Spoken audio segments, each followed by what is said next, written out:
Hello नमस्कार दोस्तों, welcome to our YouTube channel GK/SK। दोस्तों आज के वीडियो से हम लोग बिहार पुलिस कांस्टेबल और बिहार SI के एग्ज़ाम से रिलेटेड दो वीडियो आपको पर डे मिलेगा, जिसमें से एक वीडियो आपका साइंस का होगा, जिसमें एक दिन हम लोग बायोलॉजी को करने वाले, दूसरे दिन फिजिक्स और तीसरे दिन केमिस्ट्री का वीडियो आएगा। उसी प्रकार हम लोग सोशल साइंस के लिए भी करने वाले, इनकी जी के लिए भी करने वाले हैं। तो चलिए आज के वीडियो में हम लोग जीव विज्ञान के प्रश्नों को देखेंगे। तो चलिए इन क्वेश्चन को सॉल्व करते हैं। पहला प्रश्न है हमारा, एपीफाइट वे पौधे हैं जो अन्य पौधे पर निर्भर हैं। तो इसका सही उत्तर कमेंट बॉक्स में बताइएगा। सही उत्तर हो जाएगा यांत्रिक अवलंबन के लिए। एपीफाइट पौधे जो होते हैं वो अपने यांत्रिक अवलंबन के लिए अन्य पौधे पर निर्भर होते हैं। अगला प्रश्न,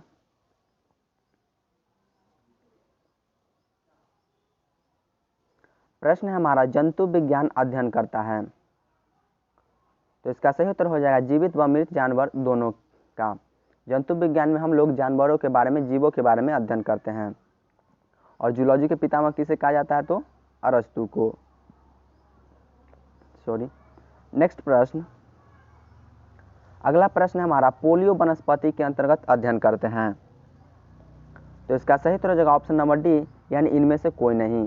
पोलियो वनस्पति के अंतर्गत हम लोग पादप जीवाश्म का अध्ययन करते हैं। किसका?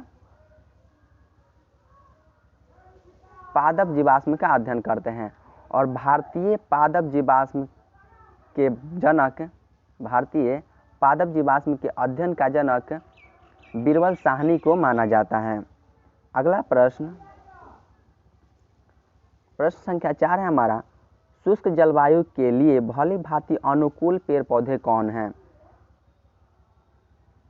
तो इसका सही उत्तर हो जाएगा मरुद्भिद। मरुद्भिद जो होते हैं वो मरुस्थल में उगते हैं। मरुस्थल कैसा होता है? तो हमारा शुष्क जलवायु होता है। अगला प्रश्न, प्रश्न संख्या 5 है हमारा, जैविक जगत में होने वाले कार्य गुण व पत्ति के अध्ययन के इस विज्ञान को मशीनी जगत में उपयोग करने को क्या कहा जाता है? तो इसका सही उत्तर हो जाएगा ऑप्शन नंबर ए, यानी कि बायोनिक्स कहते हैं। अगला प्रश्न,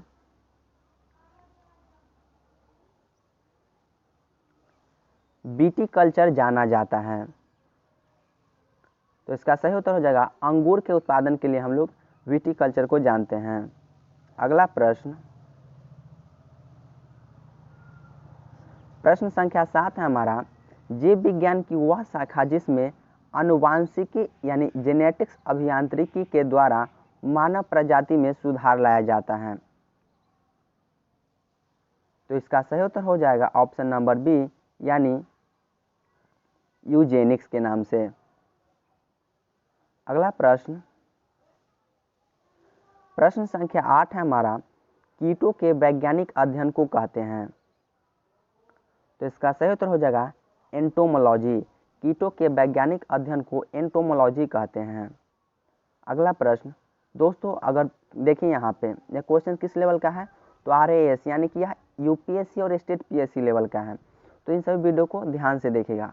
और अगर वीडियो अच्छा लगे तो लाइक जरूर कीजिएगा, लाइक और शेयर जरूर कीजिएगा, ताकि आपके साथियों को भी इससे बेनिफिट मिल सके। और दोस्तों अगर आप हमारे चैनल पर न्यू हो तो हमारे चैनल को सब्सक्राइब जरूर कर लें। तो चलिए अगला क्वेश्चन देखते हैं। प्रश्न संख्या 9 है हमारा, हर्पेटोलॉजी में अध्ययन किया जाता है। तो सही उत्तर कमेंट बॉक्स बताइएगा। सही उत्तर हो जाएगा हमारा सरीसृप व उभयचर के बारे में। हर्पेटोलॉजी में हम लोग सरीसृप और उभयचर दोनों के बारे में अध्ययन करते हैं। अगला प्रश्न, प्रश्न संख्या 10 है हमारा, जंतु विज्ञान की उस शाखा को क्या कहते हैं जिसमें प्राणी मात्र के व्यवहार का अध्ययन किया जाता है? तो इसका सही उत्तर आप कमेंट बॉक्स में बताइएगा। सही उत्तर हो जाएगा जीव पारिस्थितिकी। प्राणी मात्र के व्यवहार का अध्ययन जिसमें किया जाता है उसे जीव पारिस्थितिकी कहते हैं।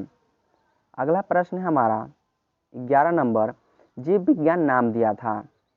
तो इसका सही उत्तर हो जाएगा ऑप्शन नंबर बी, यानी लैमार्क।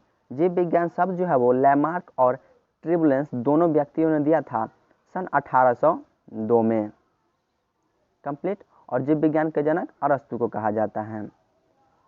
अगला प्रश्न है हमारा प्रश्न संख्या 12, जीवों के उत्पत्ति का अध्ययन जीवों की उत्पत्ति का आधुनिक विचारधारा प्रस्तुत किया। तो इसका सही उत्तर कमेंट बॉक्स में बताइएगा। सही उत्तर हो जाएगा ओपैरिन ने। जीवों की उत्पत्ति के आधुनिक विचारधारा को प्रस्तुत किए थे ओपैरिन नामक वैज्ञानिक ने।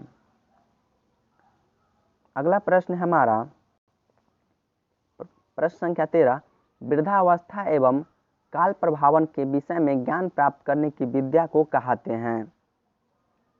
तो इसका सही उत्तर हो जाएगा जेरेंटोलॉजी। वृद्धावस्था के अध्ययन किस में किया जाता है? तो जेरेंटोलॉजी में किया जाता है। अगला प्रश्न, कीट संवर्धन क्या है? तो इसका सही उत्तर हो जाएगा कीटों की वृद्धि करने का विज्ञान को कीट संवर्धन कहते हैं। अगला प्रश्न, प्रश्न कह रहा है हमारा जीवों के निम्नलिखित प्रकार पर विचार कीजिए। जीव कौन कौन से हैं? चमगादड़, मधुमक्खी, पक्षी। उपयुक्त में से कौन परागणकारी हैं? तो आपको बताना है कि चमगादड़, मधुमक्खी, पक्षी में कौन परागणकारी हैं। तो इसका सही उत्तर हो जाएगा ऑप्शन नंबर डी, या कि इनमें से तीनों। चमगादड़, मधुमक्खी, पक्षी, ये तीनों जो होते हैं वो परागणकारी होते हैं। अगला प्रश्न, प्रश्न संख्या 16 कह रहा है कि जंतु पर विचार कीजिए। हमारा जंतु कौन है? समुद्री गाय, समुद्री घोड़ा, समुद्री सिंह। तो इनमें से कौन स्तनधारी हैं? तो इसका सही उत्तर हो जाएगा ऑप्शन नंबर बी, यानी समुद्री गाय और समुद्री सिंह जो है वो क्या है? समुद्री गाय और समुद्री सिंह जो है वो स्तनधारी हैं। अगला प्रश्न, ये देखिए एसएससी सीजीएल के एग्जाम में पूछा गया था। अगला प्रश्न है हमारा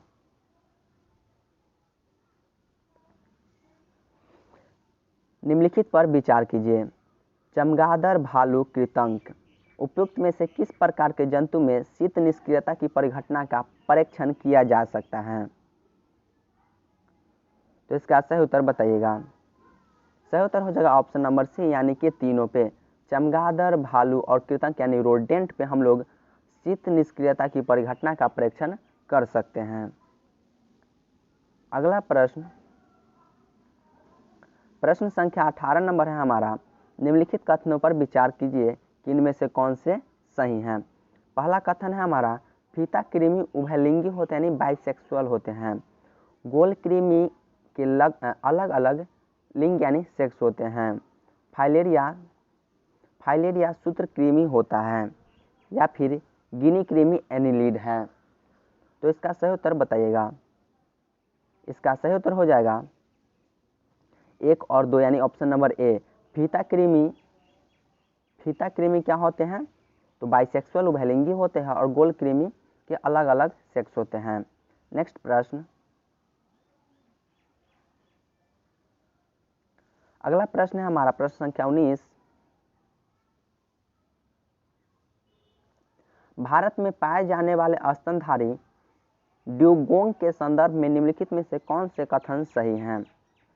कथन है आपके, यह शाकाहारी समुद्री जानवर है, या भारत के पूरे समुद्र तट के साथ साथ पाया जाता है, या फिर इसे वन्य जीव संरक्षण अधिनियम 1972 के अनुसूची 1 के अधीन विधिक संरक्षण प्रदान किया गया है। तो इनमें से कौन सही है? तो इसका सही उत्तर बताइएगा। इसका सही उत्तर हो जाएगा ऑप्शन नंबर सी, यानी 1 और 3, यानी कि जो यह हमारा ड्यूगोंग जो स्तनधारी है वो एक समुद्री जानवर है, और इसे वन्य जीव संरक्षण अधिनियम 1972 के तहत इसे विधिक संरक्षण प्रदान है। अगला प्रश्न देखते हैं हम लोग। अगला प्रश्न है हमारा 20 नंबर। निम्नलिखित में से कौन सा एक भारत का राष्ट्रीय जलीय प्राणी है? तो आपको बताना है कि निम्नलिखित में से कौन भारत का राष्ट्रीय जलीय प्राणी है। तो इसका सही उत्तर हो जाएगा ऑप्शन नंबर सी, यानी गंगा की डॉल्फिन। गंगा की जो डॉल्फिन मछली है वो भारत का राष्ट्रीय जलीय प्राणी है। अगला प्रश्न है हमारा निम्नलिखित में से कौन सा एक जीव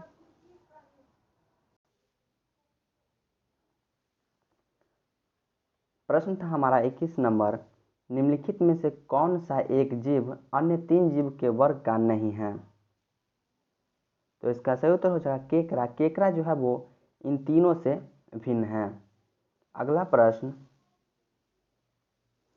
प्रश्न संख्या 22 है हमारा, पांडा भी उसी कुल का है जिस कुल का है। तो सही उत्तर, पांडा भी उसी कुल का है जिस कुल का भालू है। अगला प्रश्न, प्रश्न संख्या 23 है हमारा, भारतीय वन्य जीवन के संदर्भ में उड्डयन बलगुल यानी कि फ्लाइंग फॉक्स के नाम से जाना जाता है। तो इसका सही उत्तर हो जाएगा चमगादड़ फ्लाइंग फॉक्स के नाम से जाना जाता है। अगला प्रश्न है हमारा 24 नंबर, मच्छर के नियंत्रण हेतु प्रयोग होने वाला कीट भक्षी मछली है। तो इसका सही उत्तर हो जाएगा गैम्बूसिया। गैम्बूसिया जो है वो मच्छर के नियंत्रण के लिए प्रयोग किया जाने वाला कीट भक्षी मछली है। अगला प्रश्न जो कि इस वीडियो का लास्ट प्रश्न है, प्रश्न संख्या 25 है हमारा, तालाबों और कुआओं में निम्नलिखित में से किस एक को छोड़ने से मच्छरों को नियंत्रित करने में मदद मिलती है। तो अभी जस्ट हम लोग 24 नंबर बढ़े थे, कौन सा है, गैम्बूसिया मछली। तो दोस्तों यहाँ पे हमारा आज का वीडियो खत्म होता है। यह वीडियो आपको कैसी लगी कमेंट बॉक्स में जरूर बताएं, और अगर वीडियो अच्छी लगी हो तो हमारे इस वीडियो को लाइक जरूर करें, और अगर आप हमारे चैनल पर न्यू हो तो सब्सक्राइब जरूर करें, साथ में आने वाले बेल आइकन को भी दबा दें ताकि जब भी हम न्यू वीडियो डालें तो आपका उसका नोटिफिकेशन मिल सके। तो हमारे वीडियो देखने के लिए आपको बहुत बहुत धन्यवाद।